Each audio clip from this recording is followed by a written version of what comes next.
Merah padam, Prabowo serang balik gertakan IMF, Direktur IMF desak RI cabut hilirisasi.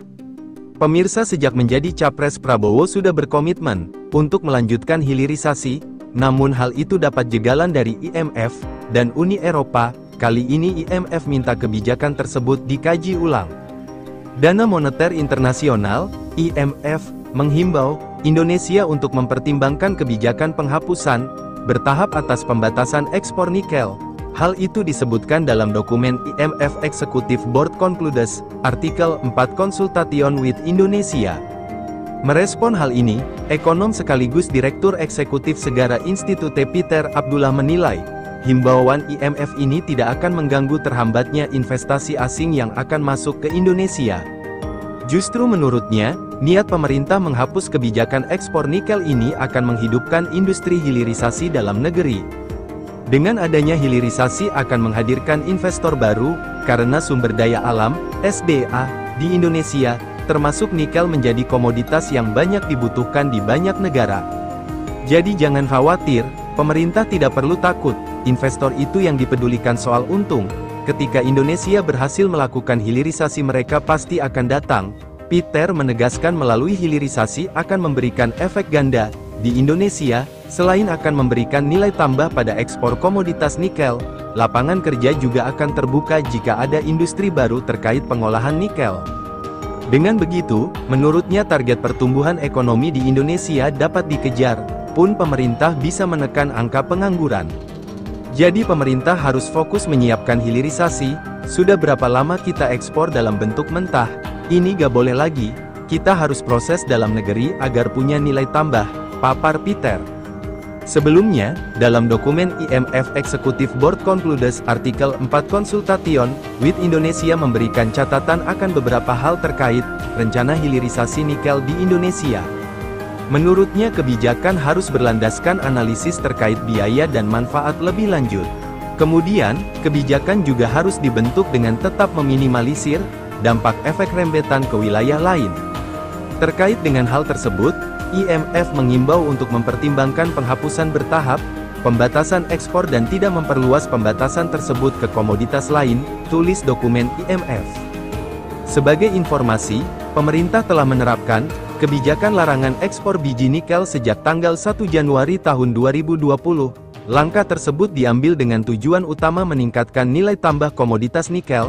Kebijakan mendapat penolakan dari Uni Eropa, dan mereka menggugat Indonesia ke Organisasi Perdagangan Dunia atau World Trade Organization, WTO. Uni Eropa berhasil memenangkan gugatan terhadap Indonesia.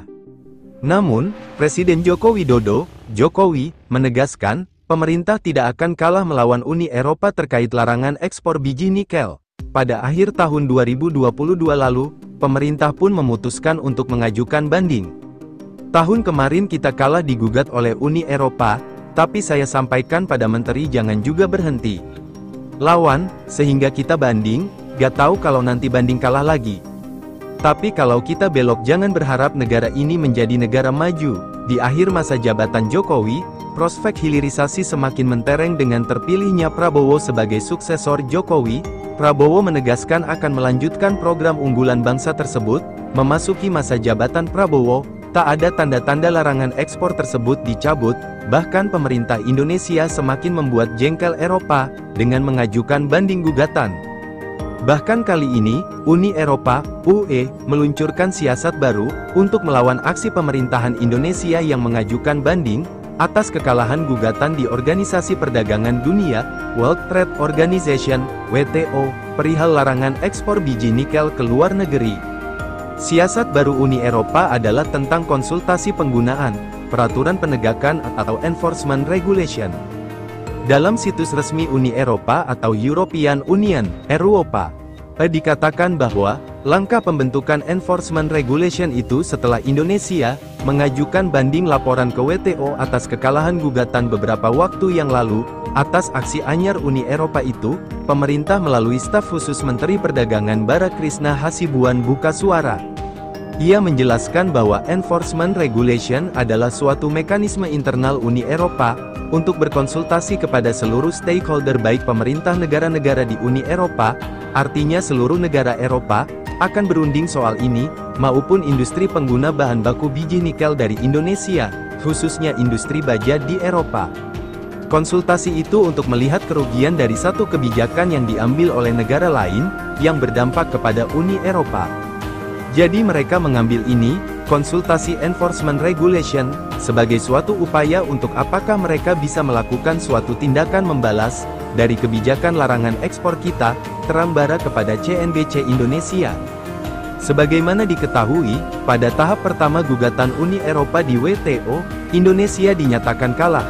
Namun Indonesia mengajukan banding gugatan tersebut pada akhir tahun 2022. Banding gugatan menjadi satu mekanisme yang diperbolehkan di WTO. Alhasil, keputusan pertama atau kekalahan Indonesia dalam gugatan Uni Eropa di WTO tidak mengikat. Artinya, Indonesia masih bisa melaksanakan kebijakan larangan ekspor biji nikel. Selama belum ada keputusan dari majelis banding, maka keputusan di tingkat pertama itu tidak mengikat atau non-banding, jadi Indonesia bisa terus dengan kebijakan itu dan itu yang mereka tidak bisa terima.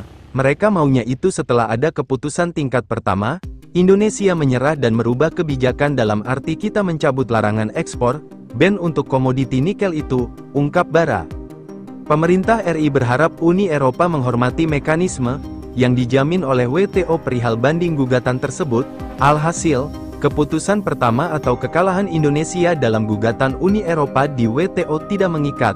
Artinya, Indonesia masih bisa melaksanakan kebijakan larangan ekspor biji nikel. Selama belum ada keputusan dari majelis banding, maka keputusan di tingkat pertama itu tidak mengikat atau non-banding, jadi Indonesia bisa terus dengan kebijakan itu dan itu yang mereka tidak bisa terima. Mereka maunya itu setelah ada keputusan tingkat pertama, Indonesia menyerah dan merubah kebijakan dalam arti kita mencabut larangan ekspor, ban untuk komoditi nikel itu, ungkap Bara. Pemerintah RI berharap Uni Eropa menghormati mekanisme yang dijamin oleh WTO perihal banding gugatan tersebut. Lewat Enforcement Regulation, mereka, Uni Eropa, hanya ingin membalas dari kebijakan kita, yang membanding gugatan larangan ekspor secara total yang menimbulkan kerugian pada industri mereka, jadi mereka konsultasi dulu, kalau memang sudah ada respon dan memang dinyatakan ada case, kerugian, mereka bisa mengajukan dengan retaliation tersebut, misalnya mengenakan bea masuk kepada barang-barang kita yang masuk kepada Uni Eropa selama ini, ungkap Bara. Sebelumnya, dalam kebijakan Enforcement Regulation yang diterbitkan Uni Eropa, para pemangku kepentingan UE memiliki waktu untuk memberikan pandangan mereka tentang penggunaan Enforcement Regulation dalam kasus ini. Adapun tindakan yang bisa dilakukan ini dapat mencakup pengenaan bea, atau pembatasan kuantitatif pada impor, ekspor. Peraturan penegakan Uni Eropa memungkinkan untuk menegakkan kewajiban internasional, yang telah disetujui oleh sesama anggota WTO, ketika perselisihan perdagangan diblokir meskipun UE telah berupaya untuk mengikuti prosedur penyelesaian perselisihan dengan itikat baik, ungkap Uni Eropa dalam situsnya. Pada saat yang sama, UE akan melanjutkan upaya untuk mencapai solusi yang disepakati bersama atas sengketa biji nikel tersebut, termasuk terus mengajak Indonesia untuk bergabung dalam Multi-Party Interim Appeal Arrangement (MPIA), terang situs tersebut.